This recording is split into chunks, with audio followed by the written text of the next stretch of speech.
as I said. To be honest, what I did is I took my phone in the shower, I propped it up on the little thing so it was not obviously like in the water, and I stood in the shower and watched that video back. And I had these in, so I was really more so just listening to it, but I was just standing in the shower like this. Because as I've said before, I do my best thinking in the shower. And I kind of came to terms that with the understanding that I need to seek a protection order. Not because I think they do anything. I mean, they don't. It's a piece of paper. But legal action seems to be the only thing that gets his attention, obviously.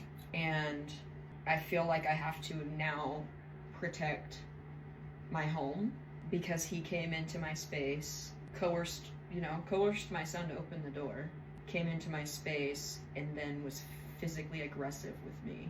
And I don't know what he's thinking, because with the history that he and I have, he should know. He should know. And I'm not in a place where I want to get into details about specifics right now yet, but obviously I know that maybe this instance wouldn't be enough to get a protection order passed, but all I will say is that I do have that. And I don't like having to do that. But if that's the only thing that will get him to realize there's boundaries that were just severely crossed, and that I am not under any capacity required to put up with that, like, I don't know what else to do. The day I moved out, he had called the police on me because I wouldn't leave the driveway, because I had an autistic meltdown. And granted, I didn't act right. I screamed at the top of my lungs so loud that I pissed myself in the middle of the kitchen. And I made a fool of myself, and I know that. And obviously that would be scary and stressful for the kids. I understand. That's not why he called the police, though. After that, he started recording me mid-autistic meltdown, and then called his friend, and on the phone told his friend that I threatened to call the police on him, which was not something I had done.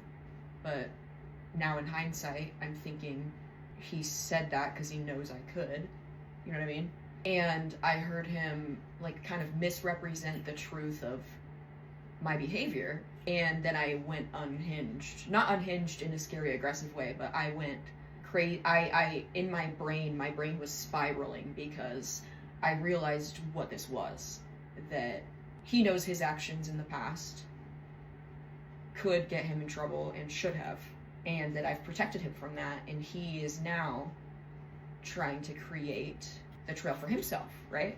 So that he has his little stint of what really is reactive abuse that narcissists create in their victims to justify him moving forward. Do you know what I mean? And in that moment when I realized, I was like, my head is spiraling, I'm crying, I'm trying to get my stuff, and I realized that's what he's doing.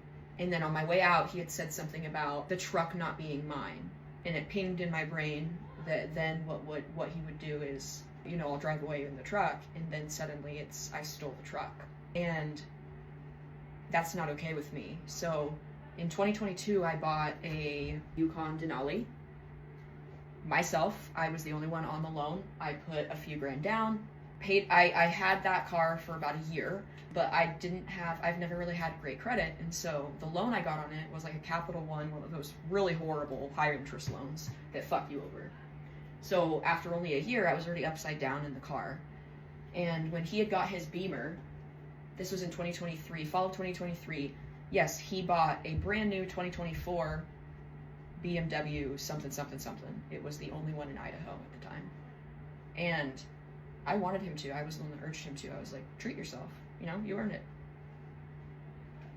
Anyways, when we were on the lot, they had my dream truck. And I was like, I couldn't stop thinking about it for like an entire week. And then I was like, well, what if I could trade my car in and get the truck? So I traded my Yukon in for the truck, but my credit, again, because of that Capital One loan, was not very good. So I needed a co-signer. So he co-signed on it. And they asked for a few extra grand down to kind of make the loan look better. You know, obviously, you know how they do that. So he and I together paid a few more grand down, and then he co-signed.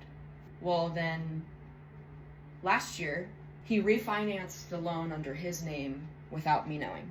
And, you know, at the time it was just to get a better interest rate, and I didn't really care. I was like, okay, it bothered me. It always was something that really bothered me. I didn't like that because I liked that I was able to buy that Denali myself, and that the loan was in my name and that it was mine. Coming from my background and my history, like I need autonomy like that. Like I liked that it was mine. And he refinanced the loan without my knowledge. So then my name was no longer on the loan.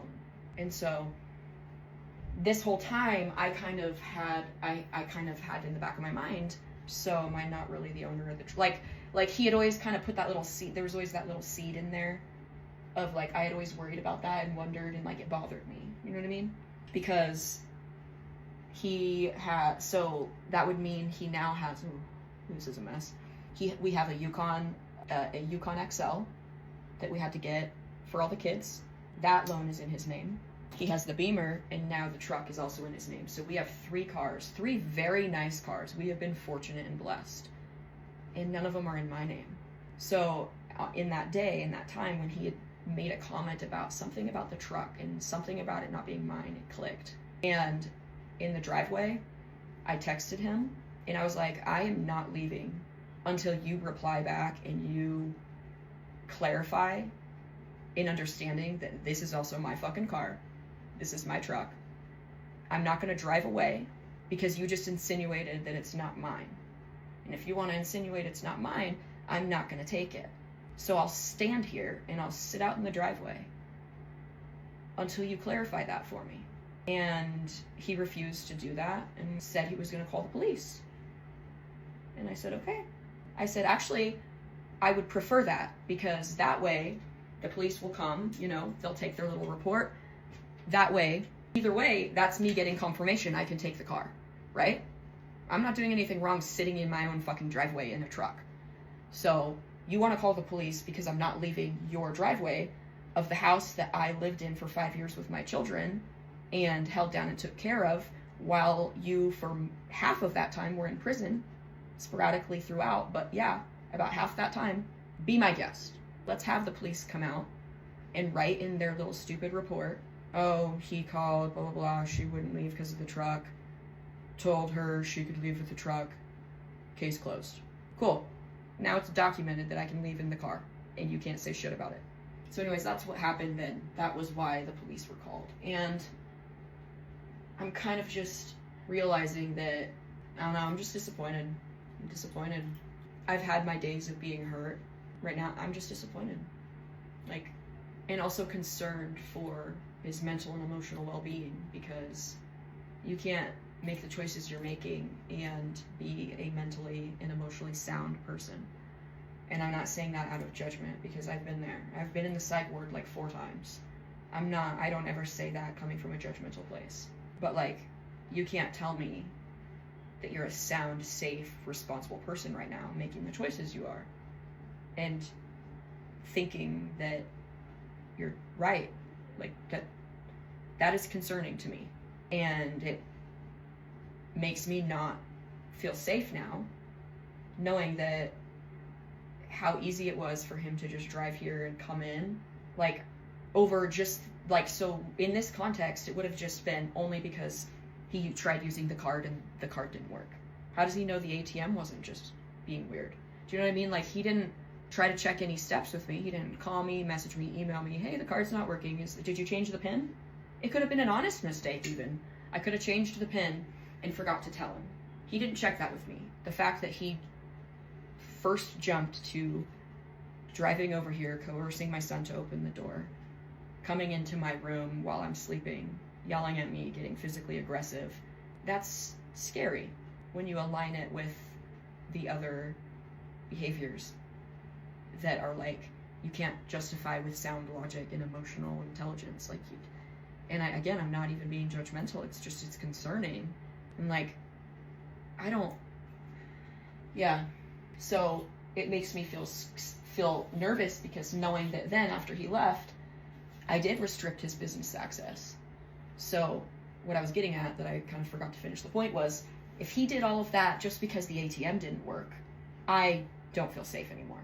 because in order to do what I need to do in the business, knowing that he's already so comfortable to just fly off the handle and come over here, that makes me really uneasy. And my kids shouldn't have to worry about someone not, like, this whole thing is sad. And then I also wonder, so when he came home this last time, he hasn't been the same. He wasn't the same when he came home. So it doesn't work. And people who have followed the story kind of know that in July he had issues when he was in prison receiving medical treatment, and they had denied him medical care, and he had ended up falling and hitting his head and getting a concussion. And that wasn't his first concussion. He's had, I think it was like his fourth or fifth. And anyone, I mean, if you know about, repeated concussions and what that can do to your brain, I'm concerned, because I can recognize that there's obviously something going on, and like, obviously something, but like I can't justify it with that either and be like, oh, he just got too many concussions and needs help, like, let's just, it's okay, this isn't really him, he doesn't mean it, we're just gonna get him some help. I can't do that because it's safety involved now. Like, I just really hope that he can have a few moments to sit with himself. And the difference is, what's weird is that up until this point, he always has. Now, I know I'm gonna look really stupid when I say this because I've already insinuated on, like, the DV stuff. Maybe call me a trauma victim or trauma survivor or whatever, and maybe this is just the cycle, but I've always seen effort to repair actions. Always. I've always seen accountability with him. And I say that aside from love bomb, like, he's not a love bomber. I know that when what I'm saying is gonna come off a certain way as, like, I'm trying to be like, well, but he always is sorry, and, like, it's okay for a while. And I realize that when I say that, it sounds like that cycle of abuse. But I've also already conveyed enough emotional intelligence that people will understand kind of what I mean, and I don't mean it like that. This is the first time this past year has been the first time where there's sets of issues that he hasn't handled the way he always used to, and it concerns me, and it just makes me feel sad for him. But I mean, there's not much else I have a choice to do. There's not many other options I'm left with when you're gonna do that, when I have all 5 of my kids here.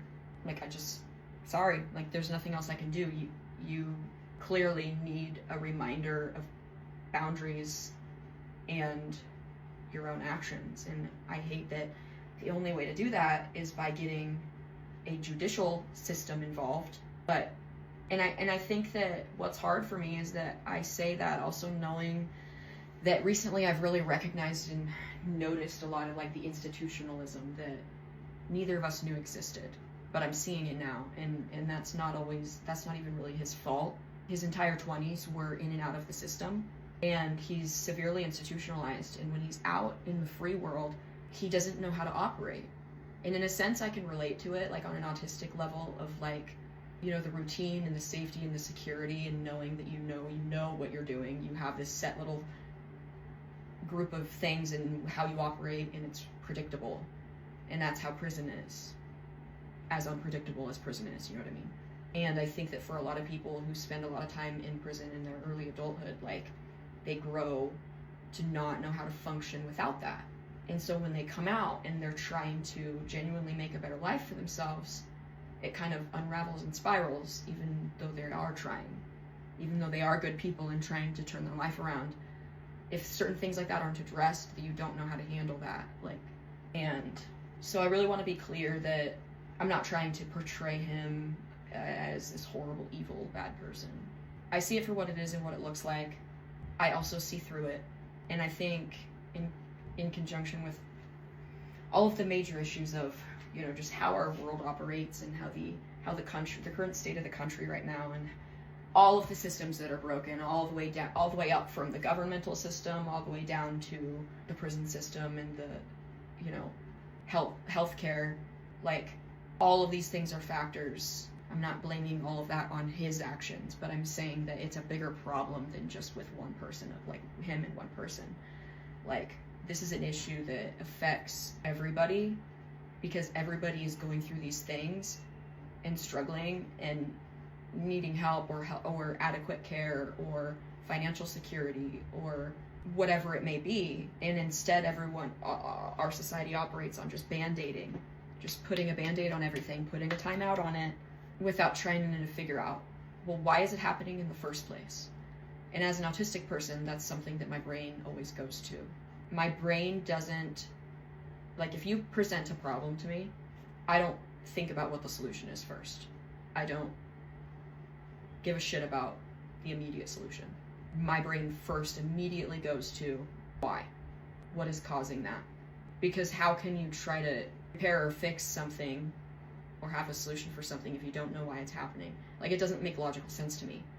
And that's just how my brain operates. And so with everything I'm sharing, like, it's not even to put him down. I think it feels like it's important just for the larger picture, because things like this don't only happen to me. It's absolutely a larger problem in people struggling with healthcare and the prison system and making ends meet. And I don't get why it's such a taboo topic to talk about. Like, I don't get why people aren't talking about it. So I guess it's kind of therapeutic for me to talk about it like that, because I'm not trying to stew on the hatred of what's happening to me. I'm not trying to sit on here and talk shit about, oh my gosh, can you believe he did this, here's the T, he's POS, you know? I'm like, genuinely, like, guys, like, why is it taboo to talk about things that we need to talk about to make the world better? Like, I don't understand that. I don't know.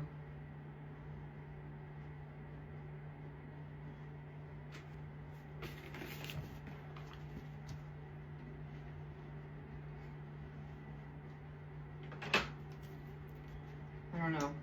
I just really hate that I'm being put in this situation to have to respond the way I have to, but I wouldn't have to respond the way I have to if he didn't make the certain choices he's making. And at this point, I can't justify or allow anyone to come into my space and throw their weight around and be physically intimidating just because they don't want to do the work emotionally and intellectually. Going to the gym isn't enough. I mean, yeah, going to the gym is good for self-care, but, you know, I think people use certain things that they use as self-care in a way as a way to avoid accountability to the things that really need to be addressed. And it's something that he's done for a while. He's overworked himself, given too much into the business so that he's so busy and doesn't have time for therapy. And that's been, you know, something I've brought up with him many times of, like, if you wanted to go, you'd go. Well, I'm so busy, there's no way I work, like, you see how busy I am with the business, like, there's no way I could possibly make it work. But you would. And not only that, but, like, if your perspective and your priorities were aligned with where they need to be, with meaning having a healthier life, you would know that an hour or a week or however much, that is a higher priority than answering your emails in your inbox. And I understand that you feel like you're doing what you need to do because you're getting the job done, because business ownership is really hard. But at the same time, I also see through it, and I can see that you're kind of okay with being super busy and stressed with work because it distracts you from the things you really need to focus on. And I think humans innately operate that way. And again, I'm not, like, just trying to say that, like, as if to blame like, I'm not blaming society on his issues, but I blame the way our human level of perspective sees issues for the way the issues, for the reason these issues exist, if that makes sense. Sorry, this was an info dump. I have no emotion right now. I'm not sad, clearly not happy. I'm not mad. I am just this. I'm just, like, this is just what it is. And I don't get why it's weird to talk about it. And I'll never get it. I'll never get why it's weird to point out things and question things. I mean, I guess give me a good explanation. Right? There isn't one. And I think if we all care about where the direction of society is headed, We need to start trying to address things that we are trying to avoid. We need to start addressing things that we really would like to avoid, because it's been avoided for too long, decades. And I'm not willing to not point things out when I know that someday when I'm not here, even like if I know that, oh well, even change might not happen as fast as you think, like I'll probably be dead before major change has changed so that the society and the world is where it needs to be for people to be successful and receive treatment and adequate care, healthcare, and financial security, and have a home. Like, I realize that that shit takes a long time. I get it. I'll probably be gone by then, but my kids will be here. My grandkids will be here. Isn't that more important anyways? Like, we all say that we live for our kids and would do anything for our kids, we'd die for our kids, but why are we avoiding major issues that will affect our kids when we're not here? I guess make it make sense, but I don't mean that rudely. I'm not trying to be like disrespectful. I'm really like genuinely wanting to understand why that is what we do and why that is normal, because I don't really think it should be, but I don't point it out in a mean way. I don't think people are doing it on purpose. I just think it's something that should be pointed out and worked on. So those are my autistic 2 cents.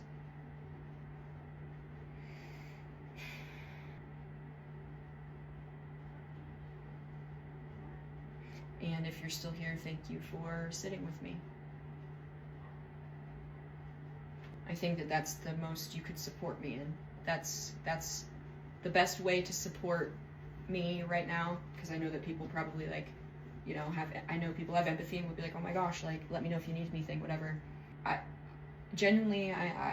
blessed. I have the financial means that I have. Like, we are okay in that front. Like, I'm able to handle my shit. Like, things are fine like that on that front, and I'm blessed and fortunate in that area to be going through this right now and to have that security. And the best way that people could show support and care would just be to ponder those things. And I hate how that sounds, because I don't like sounding like that, like, holier than thou type of person, because I'm not trying to. So, yeah. Also, sorry, I forgot to put a shirt on. Sorry, I just stare at this, but I don't know. Some of you might have liked it.